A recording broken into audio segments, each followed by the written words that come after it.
বিভিন্ন জায়গায় তো ঘুরেছেন, বাংলাদেশের বিভিন্ন জায়গায় গিয়েছেন, আপনার কাছে একটু অভিজ্ঞতা জানতে চাই বিভিন্ন জেলা সম্পর্কে। আসলে আমরা এই বছর একটা জিনিস চালু করেছিলাম, সেটা হচ্ছে জেলায় জেলায় সানভিস বাইতনি। আচ্ছা, সো আমি যখন লাইভ করি বাংলাদেশের একদম টেকনাফ টু তেঁতুলিয়া অনেক মানুষ আমার লাইভ দেখে, একদম বাংলাদেশি ভাই বোনরা যারা পৃথিবীর যেই যেই দেশে আছে সবাই আমার লাইভ দেখে, এবং আলহামদুলিল্লাহ সবাই আমাকে চেনে। সো অনেক রিকোয়েস্ট আসে, আপু এই জেলায় শোরুম দাও, ওই জেলায় শোরুম দাও, এই জেলায় শোরুম দাও।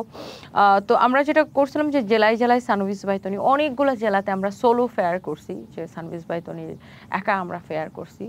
তো সেখানে যে জেলাগুলা নিয়ে বেশি নেগেটিভ প্রচার করা হয়, বা যেমন ধরেন ব্রাহ্মণবাড়িয়া, ব্রাহ্মণবাড়িয়ার মানুষ খালি মারামারি করে, ব্যাপারটা এরকম প্রচার হয়। বাট ব্রাহ্মণবাড়িয়াতে মানুষ এত আন্তরিক, ভয়াবহ রেসপন্স পাইছে আমরা আলহামদুলিল্লাহ।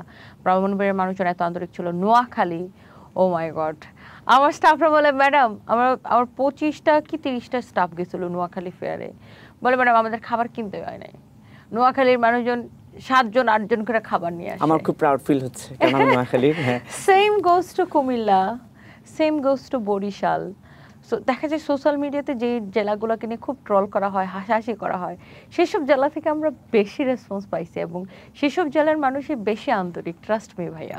হ্যাঁ, এবং নোয়াখালীকে ধনী জেলা বলা হয় সবচাইতে, একটা নাকি এরকম একটা সার্ভে হয়েছে সরকারি হিসেবে নোয়াখালী হচ্ছে ধনী জেলা। নোয়াখালী থেকে প্রচুর রিকোয়েস্ট আসে, আপু তোমাদের একটা শোরুম করো নোয়াখালীতে।